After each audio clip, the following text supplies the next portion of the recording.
Hello everyone, welcome to study centre. दोस्तों, क्या आप पाँचवीं पास से तेज है? इस सीरीज के अंतर्गत हम लोग क्लास 5 के पर्यावरण और हम पुस्तक को डिस्कस करते हैं। और इसमें हम लोग करते क्या है कि जो भी रिलेटेड टॉपिक होता है उस टॉपिक के पहले फैक्ट को डिस्कस कर लेते हैं।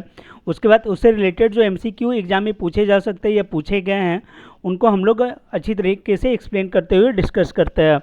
तो यही शुरू करते हैं आज की इस वीडियो को। अभी तक हम लोगों ने क्लास 4 कंप्लीट कर लिया। क्लास 5 जो है आज कंप्लीट हो जाएगा, क्योंकि अब तक जो ये सारे टॉपिक हम लोगों ने कर लिए थे। और आज के इस वीडियो में हम लोग चैप्टर 18, 19, 20 और 21 ये 4 चैप्टर जो है कंप्लीट करेंगे। तो देखिए दोस्तों, आज का जो चैप्टर 18 है वो आवास है। इस चैप्टर में जो है मेनली बताया ये गया है कि आवास जो है उसकी ज़रूरत होती क्यों है, आखिर आवास कहते किसको है।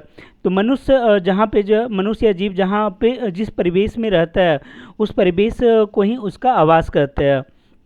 अब इसकी ज़रूरत क्यों है उस पर बात कर लेते हैं। और उसी से रिलेटेड ये क्वेश्चन भी है कि निम्नलिखित में कौन सा ऐसा कारक है जो आवास निर्माण को बल प्रदान करता है, अर्थात आखिर किस ज़रूरत की पूर्ति के लिए हम लोग जो है वो घर बनाते हैं।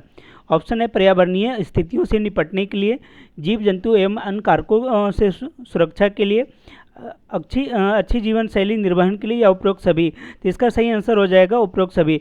देखिए, पर्यावरणीय परिस्थिति कहने का मतलब हो गया कि ठंडी गर्मी बरसात का जो मौसम है उस मौसम के अनुकूल हम लोग जो है रह सकें, उसके लिए जो है हम लोग आवास का निर्माण करते हैं। वहीं जीव जंतुओं से सुरक्षा के लिए भी जो है हम लोग आवास का निर्माण करते हैं। इसके अलावा अन्य कारक जैसे और भी चोरी उरी के डर से भी जो है आवास का निर्माण किया जाता है। और ये बातें जो इसमें लिखी गई है सारी बातें। फिर एक होता है हम लोग कि जब आपके पास घर होता है, आपके पास रहने के लिए जगह होता है, तभी आप जो है अपने जीवन शैली को अच्छी तरीके से निर्वहन भी कर सकते हैं। तो इस चीज़ के लिए भी जो है आवास की ज़रूरत होती है, अर्थात इसका सही आंसर ऑप्शन डी हो जाएगा। अब देखते हैं अगले प्रश्न को। अगला प्रश्न है प्रधानमंत्री आवास योजना शहरी की शुरुआत कब की गई। दोस्तों, इस चैप्टर में जो है ज़्यादा कुछ फैक्ट है नहीं, तो आवास से रिलेटेड कुछ करेंट के टॉपिक को जो है मैं इसमें इंक्लूड कर दिया हूँ और उससे रिलेटेड क्वेश्चन को लाया हूँ। तो जैसे प्रधानमंत्री आवास योजना, तो प्रधानमंत्री आवास योजना दो टाइप के हैं, एक शहरी है और एक ग्रामीण है। और यहाँ पे पूछा जा रहा है प्रधानमंत्री आवास योजना शहरी की शुरुआत कब की गई थी। इस टाइप के क्वेश्चन जो है वो पूछे जाते हैं। जो भी पुरानी योजनाएं हैं उनसे एक दो क्वेश्चन जो है एग्जाम में रहता है। तो ऑप्शन है 25 मई 2014, 25 जून 2015, 1 अप्रैल 2016 या 25 जून 2017। तो इसका सही आंसर हो जाएगा 25 जून 2015 को जो है प्रधानमंत्री आवास योजना शहरी की शुरुआत की गई थी। अब देखते हैं अगले प्रश्न को। अगला प्रश्न है प्रधानमंत्री आवास योजना शहरी किस मंत्रालय के द्वारा क्रियान्वित किया जाता है। ग्रामीण मंत्रालय, आवास और शहरी मामलों के मंत्रालय, गृह मंत्रालय या वित्त मंत्रालय। तो इसका सही आंसर हो जाएगा आवास और शहरी मामलों के मंत्रालय के द्वारा ये योजना जो है वो चलाई जाती है। वहीं जो ग्रामीण है प्रधानमंत्री आवास योजना ग्रामीण, ये जो है किस मंत्रालय के अंतर्गत आता है, तो ये ग्रामीण मंत्रालय के अंतर्गत आता है। आप यहाँ पे भी देख सकते हैं जो प्रधानमंत्री आवास योजना अर्बन है, अर्बन का जो है वो 8 ईयर कंप्लीट हो गया था। 2015 में इसकी शुरुआत हुई और 2023 में।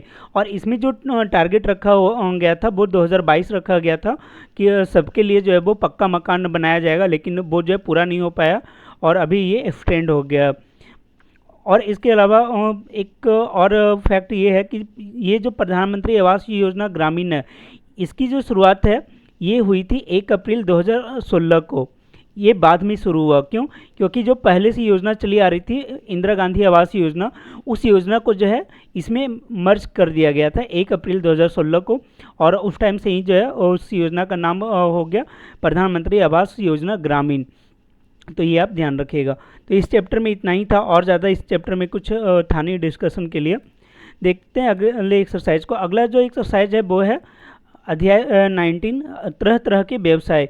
इसमें मेनली जो है वो बताया गया कि जीवन यापन के लिए लोग कौन कौन से व्यवसाय करते हैं, जैसे बुनकर का, किसान का, लोहार का, मोची का और राजमिस्त्री का। इस चैप्टर में भी ज़्यादा कुछ जो है वो डिस्कशन के लिए नहीं था, लेकिन कुछ क्वेश्चन जो है आपके लिए तैयार किए हैं। जैसे पूछा जा रहा है कि बुनकरी क्या है, कपड़े बनाने की कला, फिल्म निर्माण की कला, फैशन डिजाइनिंग की कला या संगीत की कला। तो इसका सही आंसर हो जाएगा कपड़े बनाने की कला। अगला है बुनकरों का शहर किसे कहा जाता है, भागलपुर, पानीपत, मदुरई या गंगटोक। तो इसका सही आंसर हो जाएगा पानीपत। पानीपत को जो है बुनकरों का शहर कहा जाता है।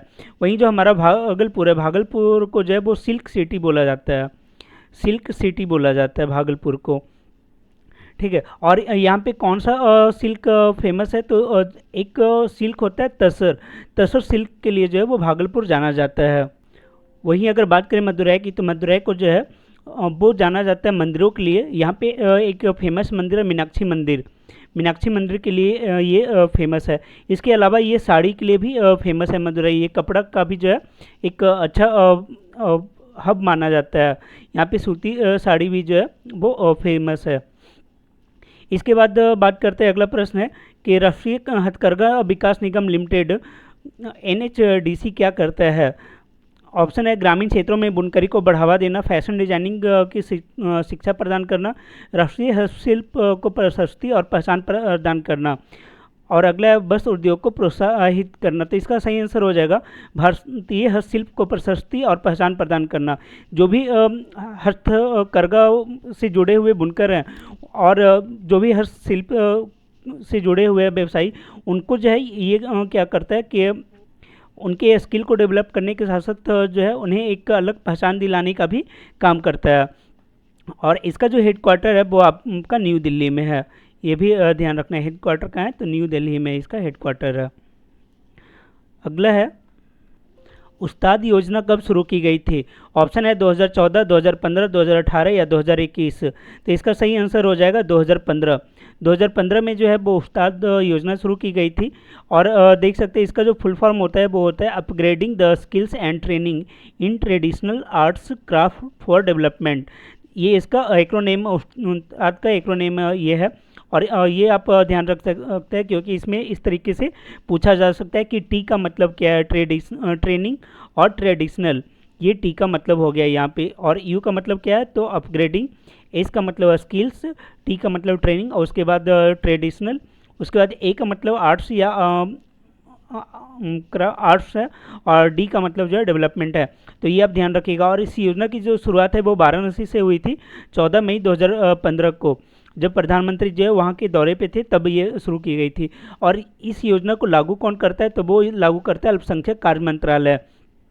और इसका जो मेन उद्देश्य यही है कि जो भी अल्पसंख्यक लोग हैं, जो पारंपरिक कला विरासत है उनकी, उसको संरक्षित करना, उससे जुड़े हुए लोगों को संरक्षण प्रदान करना, और उनकी जो कारीगरी है उसको और निखारने का प्रयास किया जाएगा। उनको जो है बाज़ार, जो ग्लोबल मार्केट है उसके साथ उनको जोड़ने का प्रयास किया जाएगा, ताकि वो जो अपने प्रोडक्ट है वो ग्लोबल लेवल पे बेच सके और मुनाफा कमा के अपना जो है कला का भी संरक्षण कर सकते हैं और साथ ही जो है अपना विकास भी कर सकते हैं।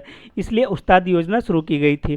तो आप समझ सकते हैं ये सारी ये उस्ताद जो योजना है वो कहीं ना कहीं रिलेट कर रहा है बुनकर से, और जो भी छोटे मोटे शिल्पकार हैं उनसे ये जो है रिलेट कर रहा है। तो आप इन्हें ध्यान में रखें। अगला जो एक्सरसाइज है वो है अध्याय 20, रायपुर वाले चाचा की शादी। इस एक्सरसाइज में भी जो है डिस्कशन के लिए वैसा कोई पॉइंट नहीं है, इसमें बस एक परिवार को दिखाया गया कि कैसे वो जो है पटना से रायपुर जाता है। उसके एक चाचा जो है रायपुर में रहते हैं, और फैमिली को थोड़ा बॉन्डिंग दिखाया गया। कुछ जगह का नाम है, जैसे रायपुर का नाम है, पटना का नाम है, कोलकाता के बारे में, और वैसा कुछ फैक्ट नहीं है इसमें, इसलिए इसको हम लोग स्किप करते हैं, आगे बढ़ते हैं। अगला जो चैप्टर है वो है अध्याय 21, लक्की जब बीमार पड़ा। इस चैप्टर में जो है वो बताया गया कि लक्की जो है उसे मलेरिया हो गया था, और सब बच्चे जाके पूछते हैं कि वो मलेरिया क्या होता है, फिर मलेरिया के ऊपर डिस्कशन होता है। तो उसी को हम लोग देखेंगे। इसी से रिलेटेड एक चैप्टर 8 था, इसी में क्लास 5 में ही, वो था रॉस की जंग मलेरिया के संग। वो उसे भी हम लोगों ने अच्छे तरीके से डिस्कस किया था और उसके MCQ भी देखे थे। तो आइए मलेरिया को जो है एक बार फिर से हम लोग डिस्कस कर लेते हैं, जो भी इस से जुड़े हुए जितने भी पॉइंट हैं वो सारे पॉइंट को। पहला तो बोला जा रहा है कि मलेरिया क्या है, कि एक संक्रामक रोग है। ठीक है, संक्रामक का रोग कहने का मतलब कि ऐसा रोग जो कि एक से दूसरे व्यक्ति में फैलता हो। और इसका जो वाहक होता है वो होता है मच्छर के द्वारा ये फैलता है। यहाँ संक्रामक रोग को और अच्छे तरीके से बताया गया है कि ऐसा रोग होता है जो एक रोगी व्यक्ति से किसी माध्यम के द्वारा स्वस्थ व्यक्ति तक पहुंच जाता है, वैसे रोग को हम लोग क्या कहते हैं, संक्रामक रोग। अब इसी से रिलेटेड एक क्वेश्चन है कि निम्नलिखित में संक्रामक रोग फैलाने का कारक कौन कौन है? वायु, दूषित भोजन और दूषित जल, कीड़े मकोड़े का काटना या उपरोक्त सभी। तो इसका सही आंसर हो जाएगा उपरोक्त सभी। आप देख सकते हैं जो फैलने का तरीका होता है किसी रोग का, जो संक्रामक रोग होता है वो इन कारणों से ही होता है। अभी हम लोगों ने बहुत अच्छे से इस चीज़ को देखा था जब कोविड-19 में कोरोना वायरस फैल रहा था। वो उसके बहुत सारी चीज़ बताया गया कि कभी वो वायु के द्वारा फैल रहा है, रोगी व्यक्ति के संपर्क में आने से तो सबसे ज़्यादा फैल रहा था। उसके बाद फिर और भी तरीके होते हैं बहुत सारे वायरस के फैलने का, जैसे दूषित भोजन या जल से फैलते हैं, कीड़े मकोड़े के काटने से फैलते हैं। मलेरिया के कई केस में ही क्या होता है कि एक अगर मलेरिया पीड़ित व्यक्ति को जो मच्छर काटा है, अगर वो मच्छर जो है खासकर मादा एनोफिलीज मच्छर अगर वो दूसरे व्यक्ति को जाके काटे तो फिर वो व्यक्ति भी मलेरिया ग्रसित हो जाता है। इसके अलावा बोला जा रहा है कि अगर मलेरिया पीड़ित व्यक्ति या जो भी बीमार व्यक्ति है, रोगी व्यक्ति है, अगर वो भोजन या जल को दूषित करता है तो वो दूसरे व्यक्ति को भी बीमार कर सकता है। तो इस तरीके से जो है संक्रामक रोग का फैलाव होता है एक व्यक्ति से दूसरे व्यक्ति में। अगला प्रश्न है कि निम्नलिखित में किस रोग का समूह का वाहक मच्छर है? मतलब ये सारे बीमारी में से हम लोग को वैसे को चुनना है ग्रुप को जिसमें सारा जो रोग है वो उसका वाहक मच्छर है, मतलब कहीं ना कहीं वो मच्छर के कारण जो है वो फैल रहा है। ऑप्शन है जीका, चिकनगुनिया, गठिया। ऑप्शन बी मलेरिया, पीतज्वर, plague. Option C filaria, Zika virus, क्षय रोग, डेंगू, मलेरिया, चिकनगुनिया। तो इसका सही आंसर हो जाएगा ऑप्शन डी, डेंगू, मलेरिया और चिकनगुनिया। ये तीनों जो है वो मच्छर के द्वारा फैलते हैं। देखिए इसमें जो है मलेरिया का तो हम लोग को मालूम है कि मादा एनोफिलीज के द्वारा ये फैलता है, लेकिन इसके अलावा जो डेंगू है, चिकनगुनिया है, ये दोनों जो है वो एडिज मच्छर के कारण फैलते हैं। उसका वाहक कौन होता है? एडिज मच्छर, वो जो है इसे फैलाने का काम करता है। और बोला डेंगू के बारे में बोला जाता है कि डेंगू जो बुखार है इसे हड्डी तोड़ बुखार भी कहते हैं, क्योंकि इसमें क्या होता है कि जो हड्डी है उसमें पेन बहुत ज़्यादा होता है और इसलिए इसे इस नाम से जाना जाता है। डेंगू का एक और है कि इसमें जो है मतलब प्लेटलेट्स की मात्रा जो है वो तेज़ी में कमती है। जो भी इससे पीड़ित व्यक्ति होते हैं उसमें तेज़ी में जो है प्लेटलेट्स का कमी आता है। चिकनगुनिया भी जो उसी टाइप का सिम्टम होता है जिस टाइप का डेंगू का होता है, और इसका भी जो वाहक वो एडिज मच्छर होता है, और इसका जो वायरस होता है वो होता है चिकन वायरस। इस वायरस के द्वारा ही जो है ये चिकनगुनिया फैलता है। ठीक है, अब उसके बाद बात कर लेते हैं जीका। जीका जो वायरस है ये अफ्रीकी देश में कुछ दिन पहले फैला हुआ था, और ये भी जो है वो एडिज मच्छर के कारण ही फैलता है। एडिज मच्छर जो है इसके वाहक होता है। देखो बोला जा रहा था जितने भी बीमारी हैं उन सब में जो है मतलब मच्छर के फैलने वाले बीमारी, उन सब में एडिज मच्छर जो है वो ज़्यादा खतरनाक है। ये जीका जो बीमारी है वो ज़्यादा खतरनाक है। क्यों? क्योंकि जो जीका बीमारी है इसका एक आप निगेटिव चीज़ ये बोलो कि जो गर्भवती महिलाएं थी, जो प्रेग्नेंट लेडीज़ थी, अगर उन्हें ये मच्छर काटता था तो इसका जो सिम्टम है वो जो भ्रूण है उसके ऊपर भी देखा जाता था, जिसके कारण जो है जब वो बच्चा जन्म लेता तो उसमें भी कुछ डिफेक्शन देखा जाता था। इसलिए जीका वायरस को ज़्यादा खतरनाक माना गया था। अब हम बात करते हैं गठिया की। गठिया जो है वो मेनली होता है कैल्शियम की कमी के कारण, और इसके अलावा जो है विटामिन सी और विटामिन डी, इन के कारण जो है वो गठिया रोग होता है, और गठिया रोग का संबंध जो है वो मच्छर से नहीं है। फिर बात करते हैं प्लेग की। तो प्लेग जो है इसे ब्लैक डेथ भी बोला जाता है। इसका दूसरा जो नाम है वो है ब्लैक डेथ। ठीक है, और ये भी जो एक संक्रामक बीमारी है, और इसको फैलने का कारण बोला जाता है कि चूहा जब मर जाता है और उसके अंदर जो है एक क्या बोलते हैं वायरस होता है, उस वायरस के फैलने से ही जो है ये प्लेग फैलता है। और फिर बात कर लेते हैं पीत ज्वर की। पीत ज्वर क्या होता है कि येलो फीवर इसे जो है मतलब इसका जो दूसरा नाम है वो है येलो फीवर। और ये जो येलो फीवर या पीत ज्वर है, ये बोला जाता है ये भी मच्छर के कारण फैलता है, और इसमें जो होता है वो जीवाणु के कारण ये फैलता है। ठीक है। तो इतनी सारे जो बीमारी हैं वो आपके मच्छर के द्वारा फैल रहे थे। एक बार सारे उन सारी बीमारियों को हम लोग देख लेते हैं जिसका कारण जो है वो मच्छर है। ठीक है। तो यहाँ पे जीका वायरस एडिस मच्छर के कारण, चिकनगुनिया एडिस के कारण, उसके बाद मलेरिया, ये मादा एनोफ्लीज के कारण होता है, मतलब वाहक जो है मादा एनोफ्लीज होती है। पीत ज्वर ये भी मच्छर के कारण फैलता है। फाइलेरिया, फाइलेरिया जो है वो फैलता है क्यूलेक्स मच्छर के कारण। ठीक है। क्यूलेक्स मच्छर के कारण जो है ये फाइलेरिया नामक रोग फैलता है। फिर जीका वायरस तो होंगे, उसके बाद फिर डेंगू, डेंगू जो है वो एडिस के कारण होता है। मलेरिया जो है वो देख लिया, और चिकनगुनिया भी देख लिया। अब एक रह गया क्षय रोग, तो इसे भी हम लोग डिस्कस कर लेते हैं। क्षय रोग इसे अलग अलग नाम से जाना जाता है, जैसे ट्यूबरक्लोसिस हो गया, तपेदिक हो गया, यक्ष्मा रोग भी इसे बोला जाता है। तो अलग अलग नाम है इसका। और ये जो टीबी है, आपको मालूम होगा ये ट्यूबरक्लोसिस इसके जो है उसके कारण फैलता है, ट्यूबरक्लोसिस के कारण। और वो एक क्या होता है कि माइक्रोबैक्टीरियम होता है, उसके कारण ये फैलता है, और ये भी एक संक्रामक रोग है। टीबी का एक और फैक्ट ये है कि हम लोग जो है, मतलब वर्ल्ड में बोला गया है 2030 तक हम लोग टीबी को मुक्त करेंगे, लेकिन भारत सरकार जो टीबी को मुक्त करने का लक्ष्य रखी है वो 2025 रखी है।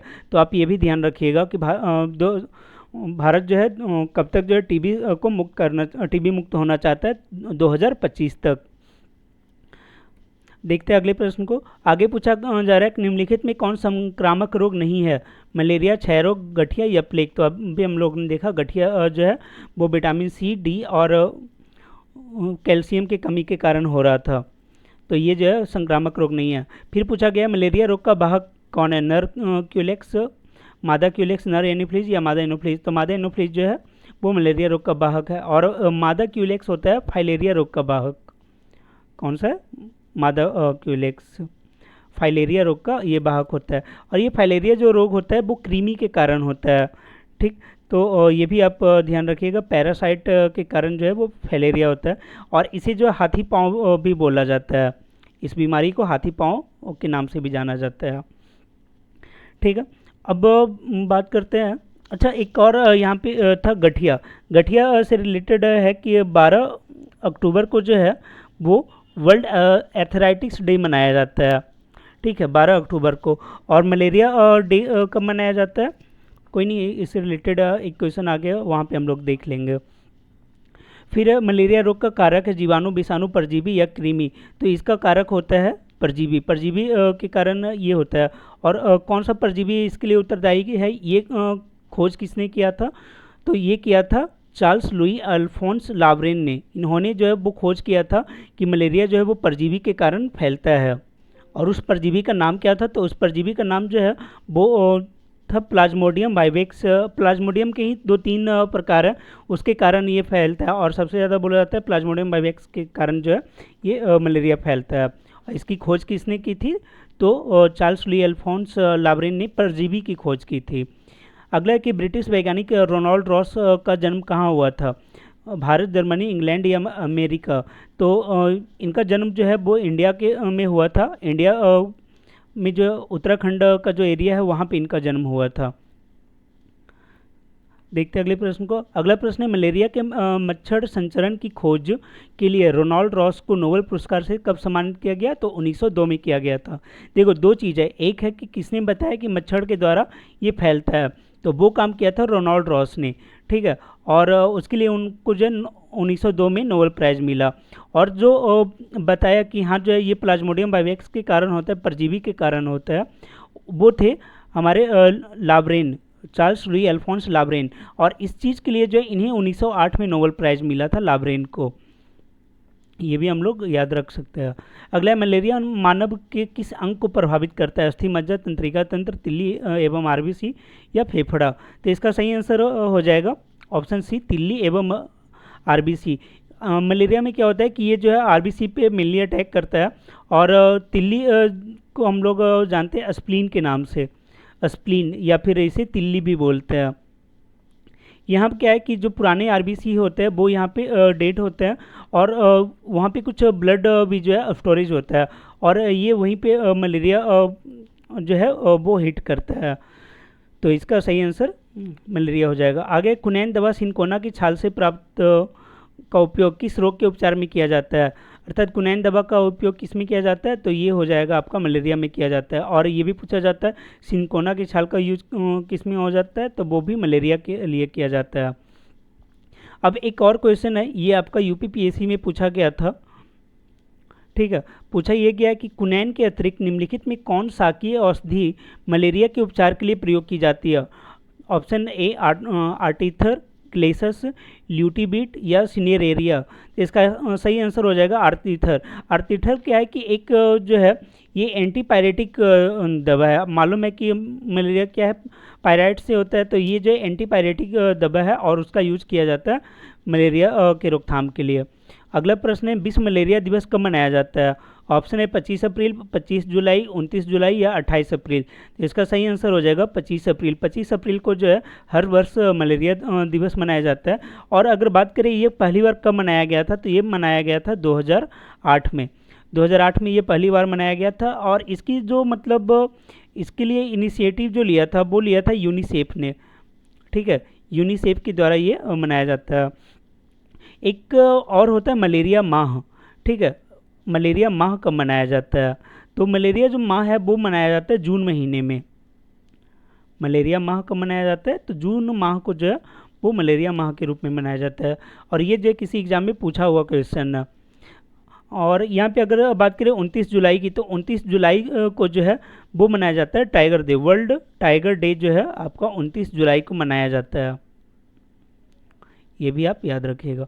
तो इस वीडियो में इतना ही है। आगे जो है हम लोग किसी और सब्जेक्ट को देखेंगे। और अगर आपको ये वीडियो अच्छा लग रहा है तो आप अपने दोस्तों के बीच इसे शेयर करें, वीडियो को लाइक करें और चैनल को अभी सब्सक्राइब नहीं किया है तो आप इसे सब्सक्राइब कर लें। Thank you.